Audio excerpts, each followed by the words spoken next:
আমি ড্রিপতে যোগ দিচ্ছি, ঘোষণা অভিজিৎ গঙ্গোপাধ্যায়ের সব জল্পনার অবসান। বিজেপিতে যাচ্ছেন অভিজিৎ গঙ্গোপাধ্যায়। মঙ্গলবার সাংবাদিক বৈঠক করে জানিয়ে দিলেন তিনি বিচারপতি দায়িত্ব ছাড়ছেন। ঘোষণার পর থেকেই তিনি কোন দলে যোগদান করছেন সেই নিয়ে আগ্রহ ছিল সকলের। এদিন নিজেই তার অবসান ঘটালেন। যদিও তিনি বিজেপিতেই যোগ দিচ্ছেন বলে গত কয়েকদিন ধরেই কানাঘুষো শোনা যাচ্ছিল।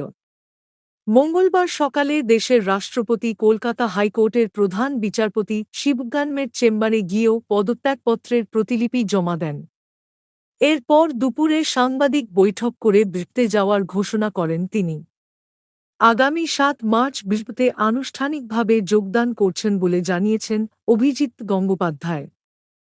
কেন গেরুয়া শিবিরকেই রাজনৈতিক ইনিংস শুরুর জন্য বেছে নিলেন তার কারণও খোলসা করেন তিনি। বলেন, বিজেপি একমাত্র সর্বভারতীয় পার্টি যারা তৃণমূলের দুর্নীতির বিরুদ্ধে লড়াই করছে।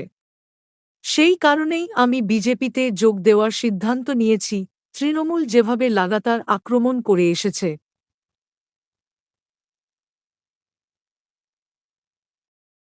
রাজনীতির ময়দানে দেখে নেওয়ার চ্যালেঞ্জ ছুড়ে দিয়েছে, তার জেরেই রাজনীতিতে নামার সিদ্ধান্ত বলে আগেই জানিয়েছিলেন অভিজিৎ গঙ্গোপাধ্যায়। এদিনও একই সুর ধরা পড়ে তাঁর গলায়। তিনি বলেন, শাসকদল আমাকে নানাভাবে অপমান করেছে, অপমানজনক কথাবার্তা বলেছে। কল্যাণ বন্দ্যোপাধ্যায় কুমন্তব্য করার জন্য কুখ্যাত। সম্ভব ওর বেড়ে ওঠার মধ্যে সমস্যা রয়েছে। তৃণমূল খুব বেশিদিন আর মসন্দে নেই বলেও এদিন ভবিষ্যদ্বাণী করেন অভিজিৎ গঙ্গোপাধ্যায়। তার বক্তব্য, তৃণমূল ভিতরে ভিতরে ভাঙছে। এই দল আর বেশিদিন নেই। এই মুহূর্তে তৃণমূল কোনো রাজনৈতিক দল নয়, যাত্রা পার্টি। তৃণমূল দুষ্কৃতীদের দল। তাদের পালার নাম মামাটি মানুষ। ২০২৪ পর্যন্ত তৃণমূল দলটা টিকবে না।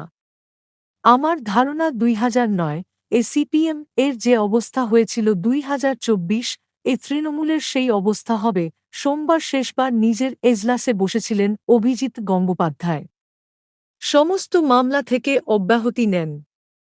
তারপর মঙ্গলে হাইকোর্টের প্রধান বিচারপতি শিবগানমের চেম্বারে গিয়ে ইস্তফাপত্র জমা দেন। হাইকোর্টে অভিজিৎ গঙ্গোপাধ্যায়ের শেষ দিনে চোখের জল ধরে রাখতে পারেননি অনেক কর্মী।